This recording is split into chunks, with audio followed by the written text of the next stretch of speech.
And good evening. Welcome to bringing another video. This one again is Life of a Dad series. The podcast that we cover the life and times of, well, me and my family, from being a dad of 5. So this time here, this one here is covering me. You can't have a Life of a Dad series without having, the dad. So therefore, we're going to cover me, my idiosyncrasies, and things that basically all about what happened in my basic life.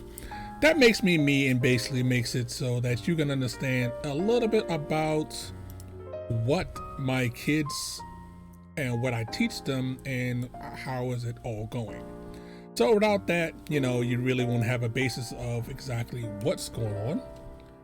So again, this is Life of a Dad, and this time here we are covering myself.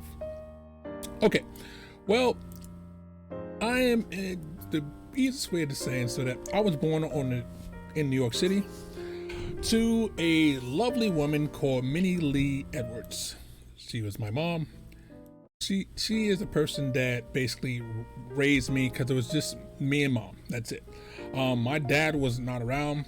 They made a song called My Papa Was a Rolling Stone. Wherever he laid his hat was his home. And that basically covers my father in a nutshell. And basically my job when I, all growing up, seeing all the stuff that we went through and everything else, that was to say that, I'm going to make sure that I'm not like him. I want to make sure that I'm going to be the opposite of him. Try to be the greatest dad in history, or at least in my history, to go down. Now, my family does not have a lot of boys. So there is not a lot of male role models that you can say, okay, well, he can just look back on, cousins, things. Okay, most of my cousins are girls. So that doesn't really help you. So I was born in the year of our Lord, 1970. That year, basically, you just basically after the last war.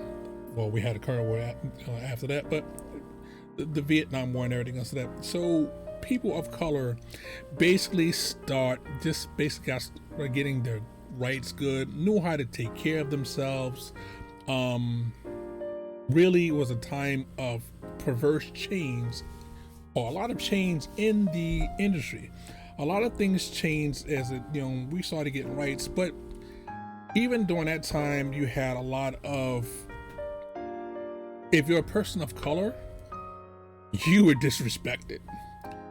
You were just basically a half person. You weren't a complete person yet, but you were a half person. So I grew up in Harlem Hospital in New York, and mother, basically to a single mother's for that. Now it took me, normally you gestate, you get out in 9 months and everything else. So I stayed in a bit longer than most like that, so 9.5 months. So, but I was born in a healthy weight and everything else like that. But as being born, I almost killed my mother. Yes, she, after having me, she bled very heavily. Of course, they had to take her to ICU and everything else like that. So a lot of, she almost didn't make it as well. So basically, I was about this far from being on my own. Thankfully, she pulled through, and from that stage, life was hard. Now, my mother was on her own ever since she was 13 years old, because her and her mother did not get along at all. So she was put on a young age. So my mother basically raised me as life is going to give you lots and lots of crap. You have to be able to deal with that crap and keep on moving. Okay. So my first memory as, kid and everything else that, I remember my childhood days and everything else that, which was great. When I was very little, we lived on 106th Street in New York. My mother had an apartment and some small tenement buildings like that. And at 3.5 years old, we got burnt out, meaning that there was a fire in the apartment building. Now, again, this has been relayed to me from between my mother's account and, of course, plus the statements from, you know, the, because when there's fire, there's a fire investigation, everything else to that. So my mother ran back in because, again, I was staying, you know, upstairs and everything else to that. The apartments are in this location, so that is like a 2-story. It would be the best way of putting it, so that even though you have multiple tenants in the building, but it's a small walk up and everything else to that. So my bedroom's upstairs, she's downstairs, and when the fire started and everything else to that, it didn't enable her to be able to get to it. Flashed over, so it wasn't able to easily get back upstairs. So basically she ran through smoke and everything else today and fire to get me, run me out of the building, and hand me to the firefighter. Then she ran upstairs back up into the building to get my dog, Choo Choo, my first dog and everything else today, because again, he was a member of the family.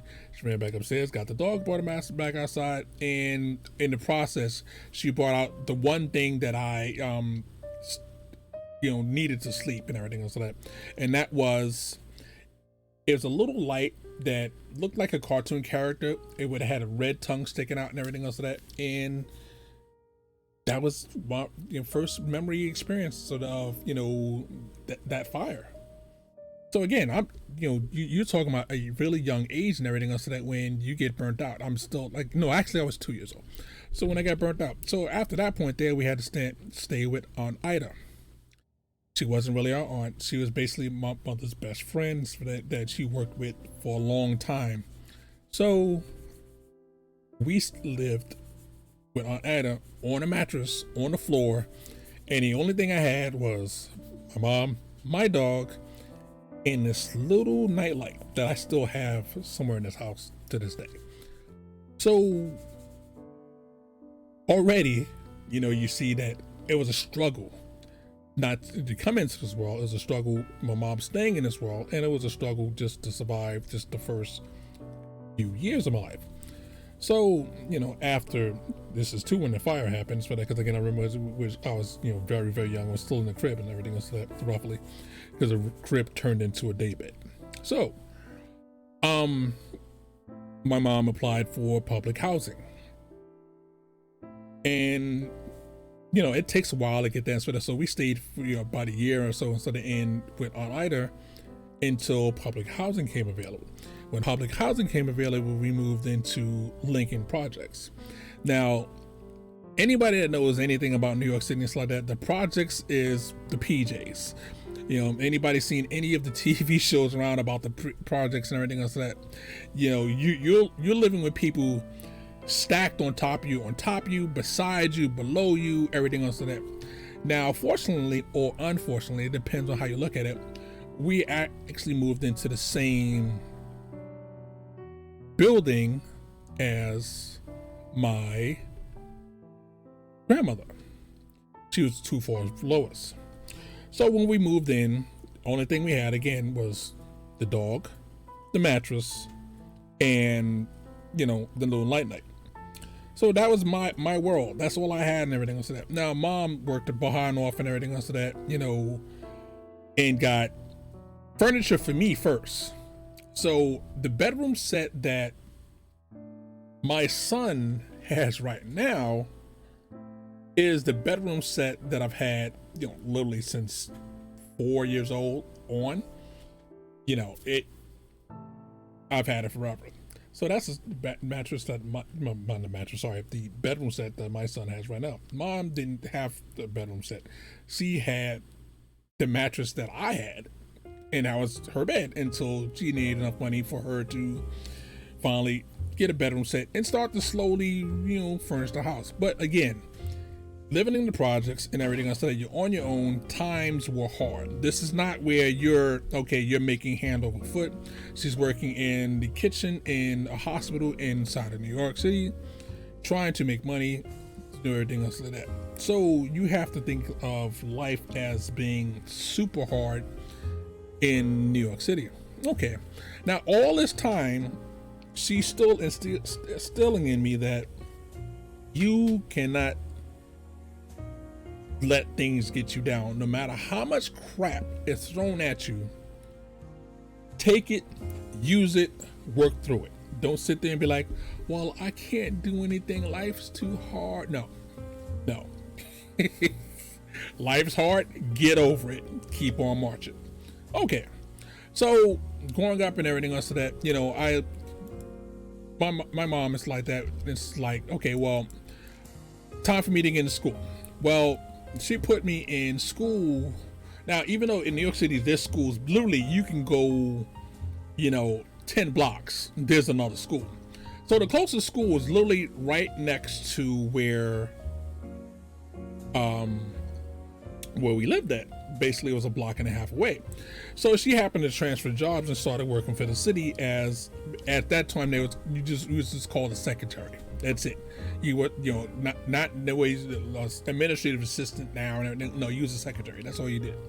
So with that job, times got a little bit better and everything else of that, but you still never had enough money because you got to feed, clothe you.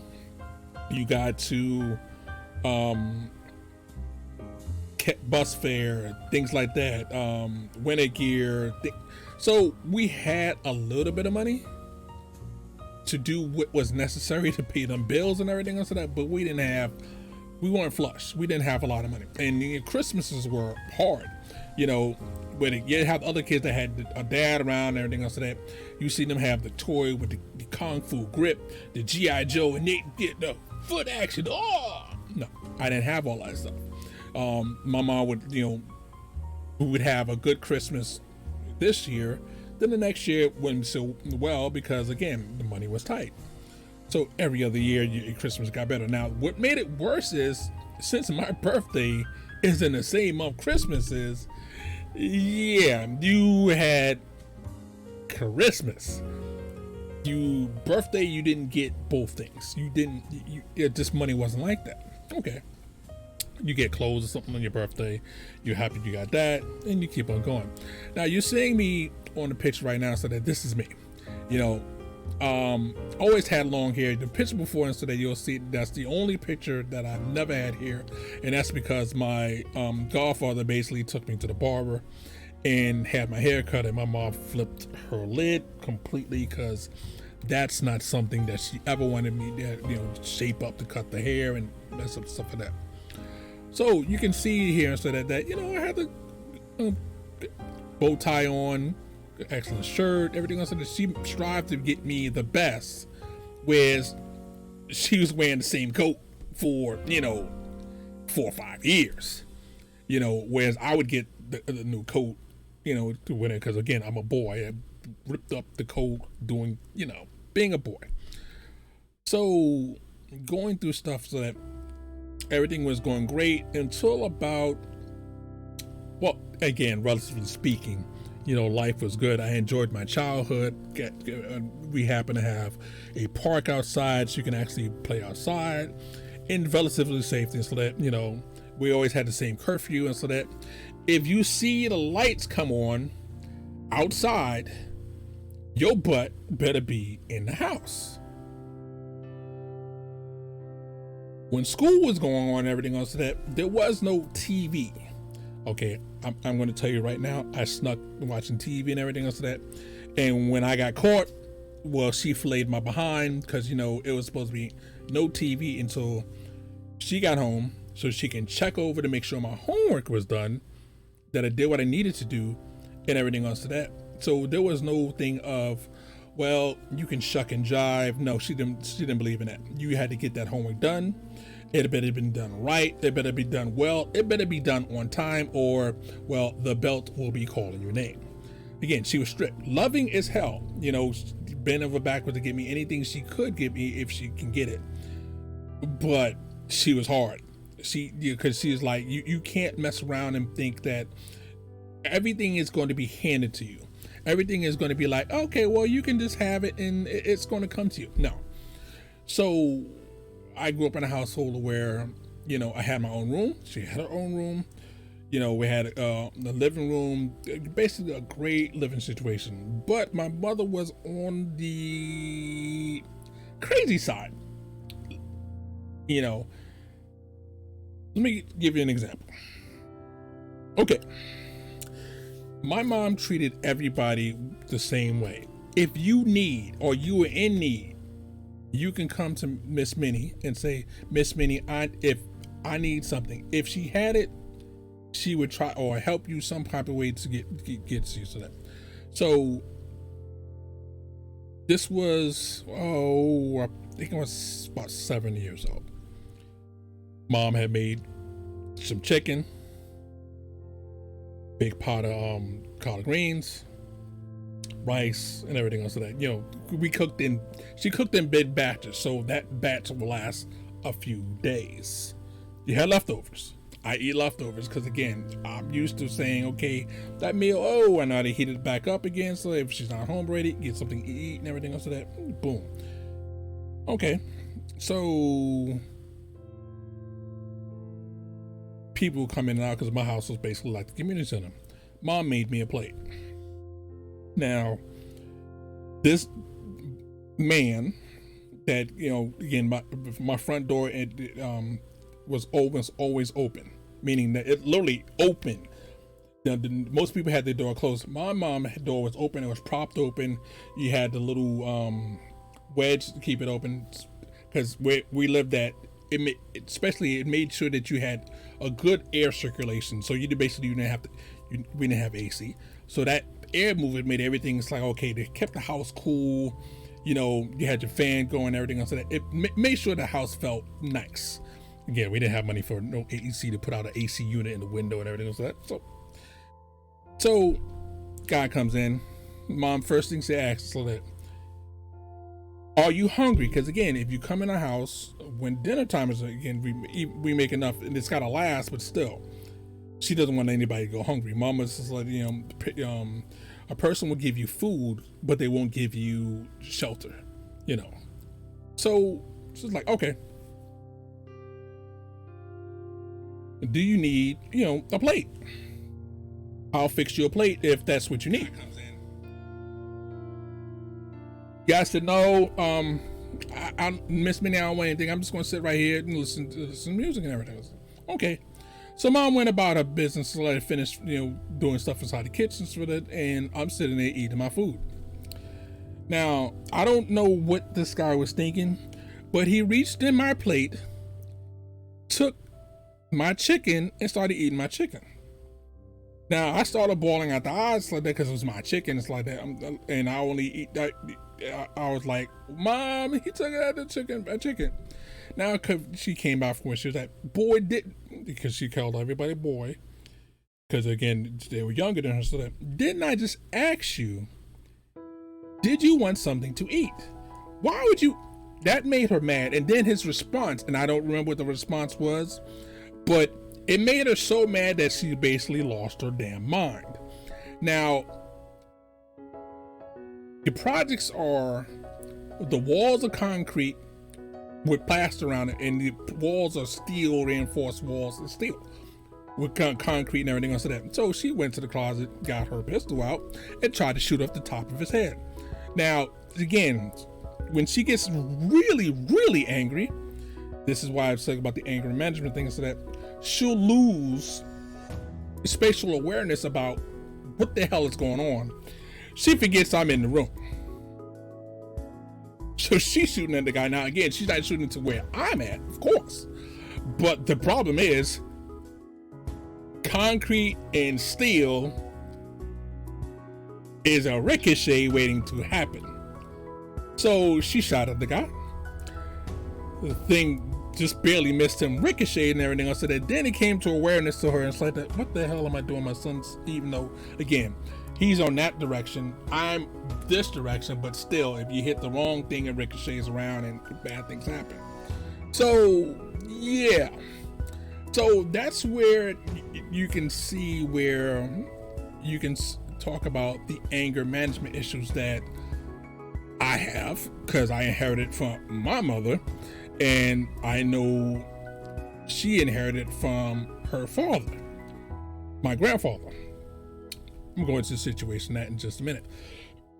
Now, you would figure it's like that. Okay, once that situation happened, she crying, apologizing to me, even though I was nowhere in the vicinity.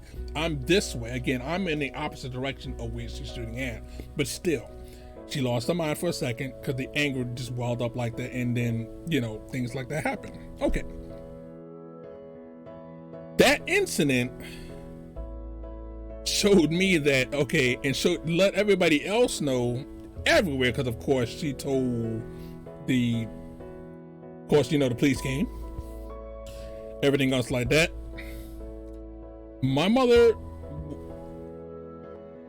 was good because, again, she had got arrested a lots of times for incidents like this, but she also knew how to, when the police come around, she was so apologetic, so I don't even know what way to put it, that you feel sorry for her and not for the person that she did something to. It's like she pours out so much sugar and sunshine and rainbows and everything else to that, and plus all the police officers do, it's like that okay, when there's something happening in the community, the kids in the community saying the place was a safe place, a safe haven, and everything else to that, so nothing criminal happens in this area. So again, my house was the community center. That's what it was. So I grew up around lots of teenagers, lots of adults and everything else of that, and lots of crazy things. So just so happens on the other side, basically down the hall and around the corner, our house is by the stairwell. On the other side around the corner, there's also a stairwell, a house. And that house, it's apartment, sorry, I keep it called. That apartment is basically where the neighborhood drug dealer for the building lived. Okay. So I'm about 9 years old. One of the few times our door is actually closed. Now this is before they changed the doors around from the outside of the square of the door was steel. The middle section of the door was like a plywood with steel basically steel on this side of it and steel on this side, but it was only about a 1/4 inch thick. So literally they ran from one end of the hall straight down to where our door is and kicked the door. The whole center section of the door folded in, meaning that the frame still attached to the door frame. The center section came in, and you had a bunch of different people with guns and a mask right inside the house. Where's the drugs at? Where you got the drugs? Pistol whip mom. Where the drugs at? Where's this at? Where's that at? Pistol whip me. So I'm 9 years old. You have a bunch of guys with ski masks on putting a gun to my head, my mother's head, to find out where the drugs are. Mom is like, look, man, there ain't no drugs here. Where's your boyfriend? Look, because again, my mom didn't have men around me at that age. There's no men running, tracing up and down. That you see a lot of women nowadays where this kid has this man around, this man around, this man around, this man around. You don't know who the damn daddy is. Like child confused. I never had a succession of men around me. That didn't happen because mom, whatever she did, it was away from the house. No men were inside the house. So these guys looking through the closet, looking through my closet, and she's like, now you can see she's seething mad. The tears are running down her eyes, and you can see that she wants to kill these guys because they've hurt me. Nothing about her. And it's like, there's no thing here, man. You have the wrong house. They look through her closets. They don't see any male clothes there. They look through my closet. My closet was deep. They look through all that, so that there's no male clothes here. Then somebody finally realized we in the wrong goddamn house, because again, there's two. They was probably told it's the apartment that's right off of the stairs. Again, both sides, there's 2 staircases. You go up the wrong side of the staircases like that, and you at the drug dealer apartment or our apartment. So they see that they got the wrong thing. They tie me up, they tie Mom up, and they boogie. Now again, you know, when you crash through a front door, there's a big ass commotion. So the cops came and everything else, like late to the party, like everything else like that. I'm traumatized and everything else. I'm a freaking kid. The first time I had a gun to my goddamn head. Mom's pissed off, mad for that, you know, and well, at that point, I no longer felt safe in this area and stuff like that, because, you know, you cannot get that image of your kid with a gun to your head and people in your house and just invaded your space. Unless you've been robbed at gunpoint, you cannot understand it, the emotional toll that happens to you. And even that as an adult, that's one thing. As a kid, yeah. Okay.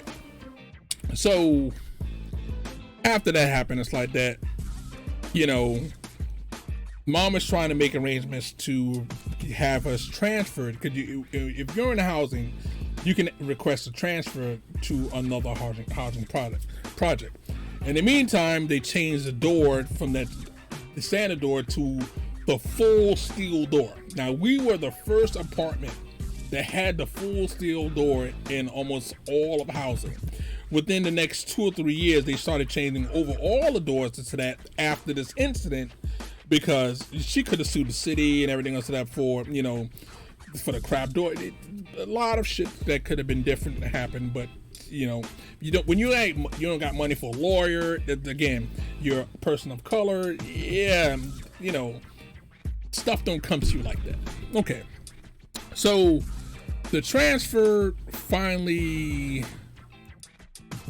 happened. You get moved to a different area and so that, and we moved down to another project. Hold on a second.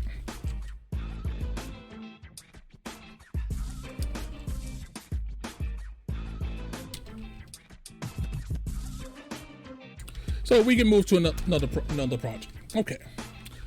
Now we went from Harlem to Spanish Harlem. Better neighborhood. We are like a hop, skip, and a jump from what's called Yorkville, which is upper middle class neighborhood. Now, the good thing about it is where we lived at, for that life got a whole lot easier there, because you didn't have. Now, don't get me wrong. You still had outside your door. Because this is the projects, drug deals still happening, but the police precinct literally was across the street. The fire department literally is across the street. So even though the fire department is right across the street, right in front of the projects and everything else like that, everybody knows who's the drug dealers, who the thing is, who the that is, everything else like that. That's just where it is in the projects. It doesn't matter where you live at. Drugs were sold on every, you know, stoop, porch, park thing you can live at. But this happened to be a different place to live, and it was friendlier, more green space, because Lincoln didn't have a lot of green space. It was more like a concrete jungle. Where I moved down to Washington, you had plenty of green spaces. This project was, again, since it was further downtown, the property values basically were better. You're still living in projects, but you're in the cleanest projects it is. You still have the drug dealers all the way around you, everything, but you know, you're living better. Okay, so my years in junior high school were, again, uneventful. You know, again, you still have the same good things going on, where you don't have the money, you don't have the resources, you don't have the time, but I was able to work, Yes, I was working since I was 14 years old. Actually, I was working before that. We moved down again, when we moved down here, I was about 10 years old. So that, and I happened to be able to go to the local place that was over here, and it's like just like up north, to make a little bit of more money, is to pack bags. So all my life I've been doing the same thing. On the weekends, I would go to this local supermarket. And it's not like now with Walmart where the people pack the cashiers pack your bag. No, they had packers. You had little kids that were sitting there working for tips, packing your bags. They pack your bags, and if you need them to, they'll take the cart, walk your stuff to your house, go up the elevator, take the stuff to your house. They would give you money. Most of the time, it would be $1, and then you take the stuff back to the thing, and you like, yay! I done made whatever for the day. So even when I was up in Lincoln, I did the same thing. When I came down here, it was even better because there was more more stuff to do. The candy places were better, so the where you can get food that was better. So the money that I was making packing bags supplemented our income. And I know it hurt my mother's soul because she was like, well, you shouldn't have to pack bags to make more money for yourself so you can have lunch money. So you can sit there and go into school, buy a bag of candy. Because I always had candy. I'm the popular guy because I got it. I use the dollars I done made from packing bags, put some to the side to buy something for the house, but I would save enough money so I can have enough money for the week to buy snacks, candy. I always had the big blows. I always had the candy fishes and everything else. I got the big bag of candy, and I like, yeah. Again, had a work ethic ever since 5, all the way through, because I had this lovely mom that tried her best, and you had to work. I mean, I didn't have to work, but you can see how hard she's working to try to make ends meet. She instilled in me to have the same work ethic as to try to make as much as you can to do whatever I needed to do. So again, I went from packing bags, doing the fresh air fun thing, meaning that I was able to work during the summertime for the city of New York, cleaning the park, cleaning off graffiti, sweeping the walkway in the park, since for that, things like that, raking the grass, literally. And you got yourself a check with your own name on it, and you're feeling good because you're like, I have a check. Now this is what the first time that actually a gentleman actually started living with mom and us. She felt comfortable enough with this person. Again, I'm guessing she's been dating the person for a long while before she even introduced him to come into our house.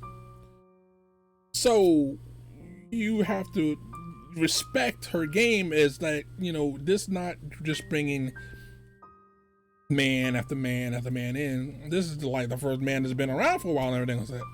So something happened. They got into an argument and a fight, and he made a mistake. He raised her hand to her. Now, again, a child seeing a man raise their hand to her after having, stuff happen with gunplay and everything else like that, it made it so that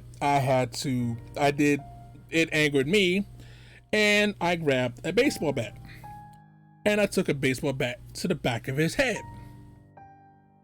Yes. So I was already in therapy before that because of the gun violence. Had to continue therapy because I hit a gentleman in the back of his head. Now again, my mother is no slouch. She can handle herself. I've seen her fight many of times and everything. And she could have took him anytime she wanted to, because she was already fighting back at that point. But still, he raised her hand. Since you raised your hand to my mom, I raised the bat to the back of your head, and he had a lot of stitches in the back of his head. You know, the ambulance came and everything else. So mom took the blame. So like, well, he hit me and I hit him and blah blah blah. And nope, the cops were like, okay, just you go that way, you go that way, boom, everything is fine. Now I know this guy to the back right now. He has stitches going from the top of his head all the way back, and you can see the bald spot. I've seen him later on in life. That where I hit him at, there's a bald spot, a permanent bald spot that's about 5 inches long. Because I tried to break his skull completely open. So again, I understand what anger management is because I had to see a therapist for a long time. And they didn't use drugs. They didn't use all the crap all that they do now and everything else. So that it was do these things to control your anger. You know, count something other, think of this, think of that to control your anger management. Get a breath, what have you. But again, my life was getting better. So every time that I would have fights and everything else of that throughout my life, it would never be with one person. It would always be multiple people because my brain said, so that, okay, if you want to bring it, just come on. You know, it didn't matter to me how many there were. Bring it on. So the next thing happened was I went back to my old project. Again, I'm in junior high school. Going back to my old project to see what my so-called best friend and everything else of that, and went to the big park playing basketball. Get some other guys playing basketball, and again, I haven't been in the projects in a while. And me and Darren's playing basketball. We get into fight with these guys on a basketball court. They threw the ball at me. I threw the ball back at him. And fight ensued. Now, it's supposed to be me and Darren versus 5 guys. Okay, 2 against 5. All right, cool. No problem. Bring it.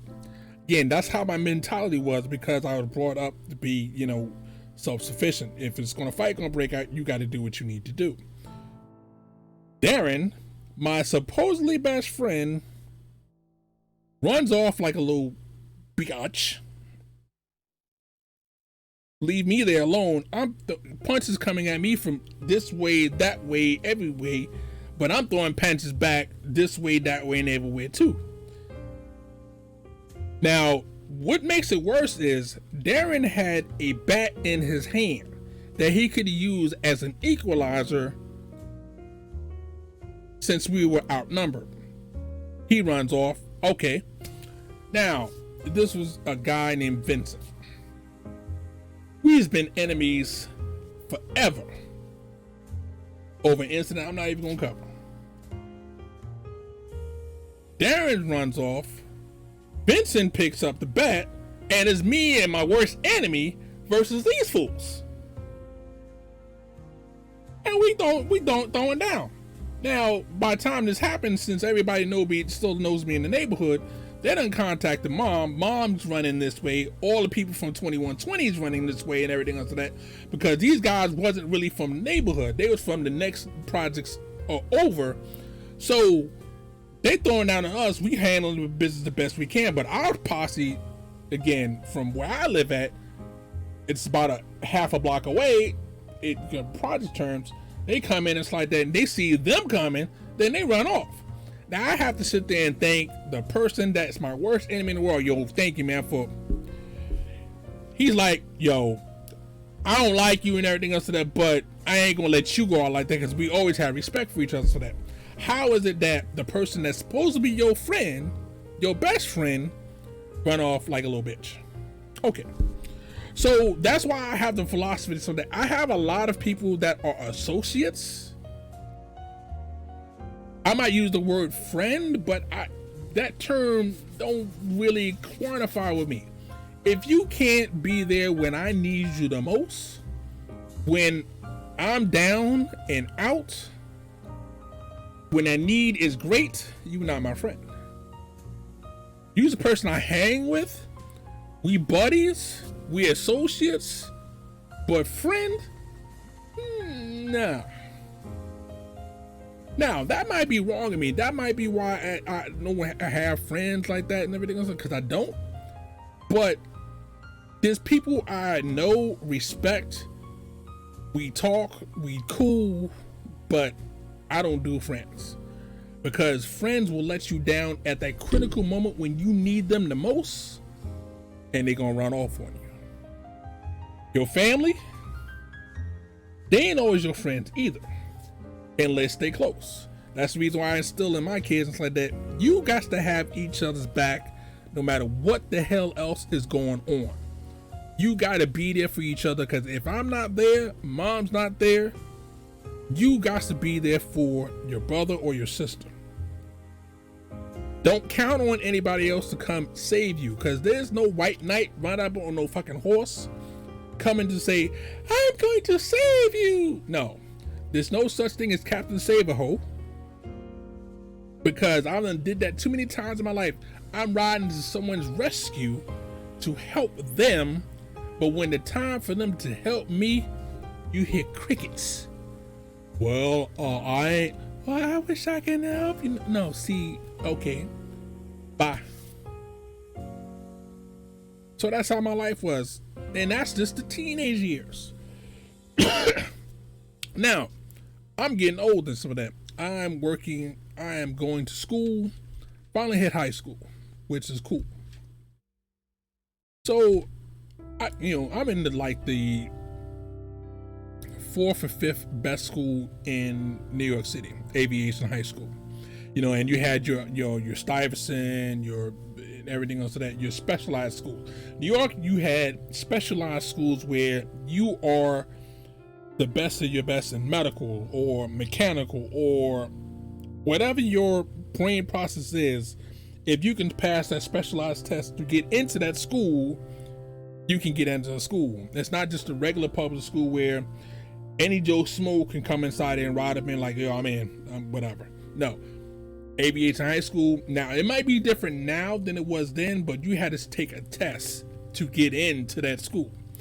We're just on the screen right now, you're seeing me, the Amaretto aristocrats. We were working on jet engine planes, turboprop planes. We worked on avionics. We made skins, meaning we made airplane wings. You had to be able to do tires, everything. I learned a trade. I learned before in high school how to disassemble, reassemble, a plane. What to do in any situation in the plane and everything else. How to taxi a plane, how to move the plane, everything. I graduated 16th in my class. It was 15th until the person that basically, he missed the test for the final grade to graduate. He missed it, okay? Because they were giving out toolboxes. So it came in 15th. I was going to get me a toolbox to start off my mechanics trade at Pan Am with a fully created toolbox, so I can work on any plane. My mother didn't have to spend any money, everything else of that. Because while I'm going to, I wanted to be able to do all of this and then go to Embry-Riddle Aeronautical University down here in Florida. Okay, so came in 15th. Life was good. Then this is how I'm telling you about disappointments. This kid came back to take the test. Now and again, the test was cut off. It shouldn't have been no way for him to take the test. But he had that almighty dollar with doctor's things from everything else and that. Now everybody knew that he was literally not just out of town, but on vacation. So he's on vacation, comes back, missed the test, had people write stuff for him, doctors things saying, oh, he was on vacation because this something happened, blah, blah, blah. He gets to take the test, beat me out of the last spot. So I went from 15th to 16th. That means no toolbox for me, nothing else like that. Now, and I come to find out from other guys that he basically got the test answers because people, again, these things are remembered. After school, we talked about, okay, this is how I did on the test. I think I got this answer, blah, blah, blah, and everything else of that. So he was able to know what the questions are going to be. So when he takes the test, he got a leg up on everybody that had to take the damn thing the hard way, and he'd be mounted. So that's another life to kick in the teeth that says, okay, my way of thinking about it, and I'm pissed off about that to this day, but the thing is, I have to think of it like this. I should have done better. I shouldn't have been 15th. I should have been 14th. I should have been 13th. I should have been any number above that, so that situation would not have happened to me. It still would not have been fair to whoever the party was that happened to, but you have to learn that life is full of disappointments. How you deal with that disappointment is how you get on with life. So, okay, I didn't get the toolbox, but I graduated still near the top of my class. Again, so you can see how many people in this picture here, and there's a bunch of different classes, that shop classes that did this, everything else of that. Plus, I graduated with my Regents diploma. Again, you had your regular deployment, you had the Regents diploma, meaning this is what y'all would call now AP classes, meaning that I graduated with top honors, and I also graduated with college credit. So when I went to community college, or if I was going to, in this case here, I wanted to go to Embry-Riddle, I can just go and everything else that. That's when the next disappointment happened. So since I was not able to go directly to Embry-Riddle, because again, that takes the almighty dollar. I didn't have the almighty dollar. I had to work. So I'm going to community college, LaGuardia Community College, and I'm also working at Pan Am as a line mechanic, supervisory line mechanic. I'm fresh out of school, working on planes, the dead of winter. So I'm basically going from high school, going from high school to college, not the college I wanted to go to. I had to go to community college. From community college, while I'm there, I get out of school, get on a bus, right from the corner of the school, take the bus all the way out, transfer buses to go out to the airport, everything else of that. So basically, now I'm working. I work from there all the way until 12 o'clock at night. And you hope your plane is done, that you're assigned. If that plane is not done, you are not going home. You won't go home until that plane is done. If that plane is not done until 3 o'clock in the morning, guess what? You're stuck there until 3 o'clock in the morning. Okay. So plenty of times I've been stuck out there, the bus stops running or whatever's like that, and I got to get my behind home, get home, and if it's a good day, it's 2 o'clock. If it's a bad day, it's 4 o'clock. You're on the way going to, because it takes so long to get to the airport. You're doing your college homework. You have the books in your hand on the bus, doing your homework, going to work. So you can keep your grades going, you're advancing while you're trying to make money. While you're making money, you're saving that money so you can pay for your tuition to go down to Embry-Riddle. Okay, so while I'm doing that and everything else of that, now, if I had the money to go directly to Embry-Riddle, the next situation in my life would not have happened. Okay, so college to work, college to work, college to work. Finally got a break. College is out for the summer. Only thing is I'm still working, but I'm like, okay, I can go somewhere during the daytime. Okay. So I decided, okay, I'm going to visit some of my old friends and my old project. So I go the way, get off the way the line was designed is I lived on the east side of town. My old project was actually between the east and the west side of town. So you had to take the number 6 train up to 125th Street, and either two things that happen. You can get off there and walk through Park Avenue, everything else. So that it's about 8 blocks, about 8 or 9 blocks to get to the projects, or you can take the train all the way up to the transfer point, which is in the Bronx, come back down the other way, which is on Lenox Avenue, and then walk a block this way. But doing that transfer and everything else, it adds about an hour to your time. And I ain't really have an hour. I just want to go visit my friends for a little while and everything else that before I had to go to work that night. Okay. So, all right, well, get off on 25th Street like I normally do for that, because again, it's the easiest way. Walk through Park Avenue, everything else that walk towards my old projects. And I had a gold Figaro chain that I've had forever and a day that I earned, when I was 16 years old from the first job that I had. No, sorry, the first major job that I had. Okay. So walking there, 4 dudes walk up. Fuck. Here come the bullshit. All right.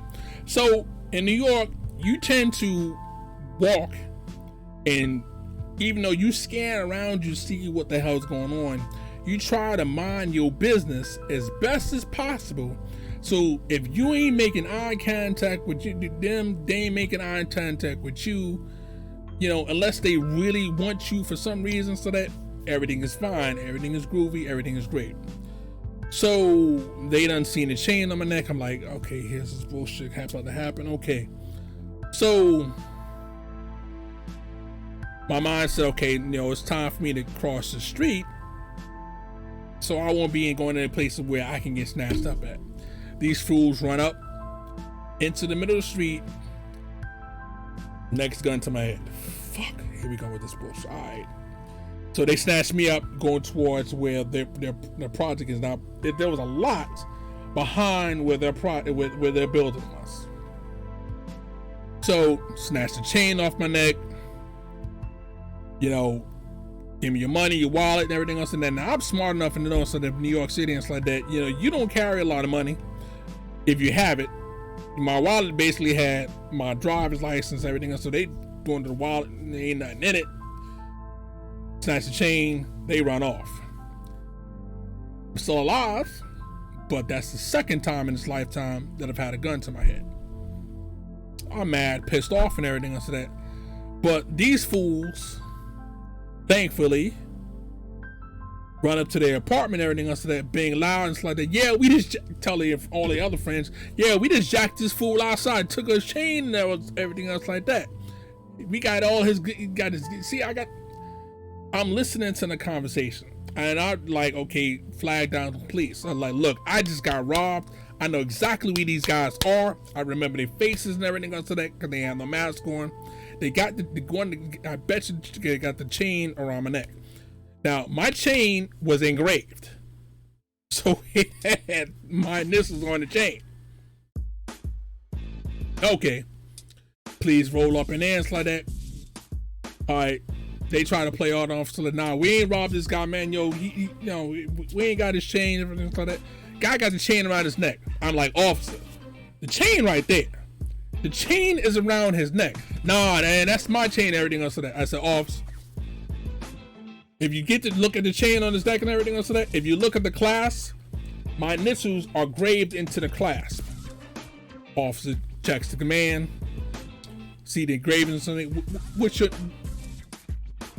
well, they tried to change the story. Well, he gave me the chain, and the officer like, no, you just told me this was your chain. You told me you ain't never seen this man before. So all 3 of them got arrested. Again, so that's twice I could have been out this life. All right, next time I almost was out of this life is same area. I'm driving with 4 tourists. You got this guy that's from out of town, literally going, Park Avenue goes, one side goes uptown, one side goes downtown, and the streets in New York are basically each other street goes in the opposite direction. So one street goes this way, the next block up, the street goes the opposite direction. This guy's from out of town. He comes, makes a turn, comes down the wrong way street while I'm going here. So again, he didn't see no lights and everything else because the lights are actually the other direction. Because he's going the wrong way on a one-way street. He didn't notice that the cars are all facing the same direction he's going. Okay. Because again, he's from out of town, so cars up there can face both sideways directions of the street. He didn't get that both sections of cars are facing him. So I'm going, I get T-boned. Hits me so hard, literally I go between the building and 2 pillars that they put in front of buildings so you can't crash into the building.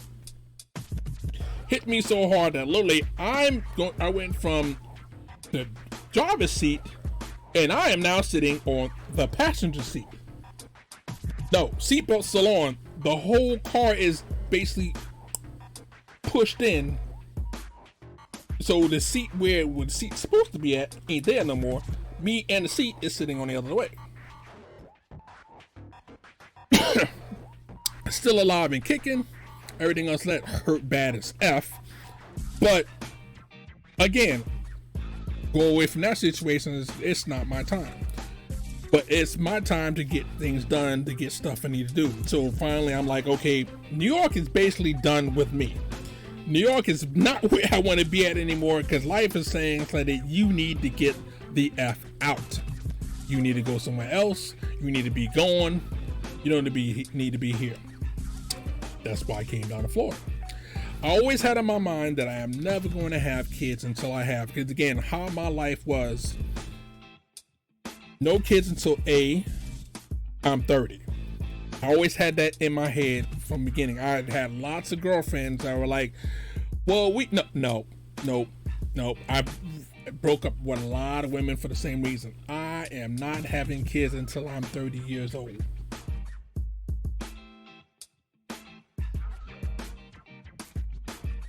I want to find the right woman.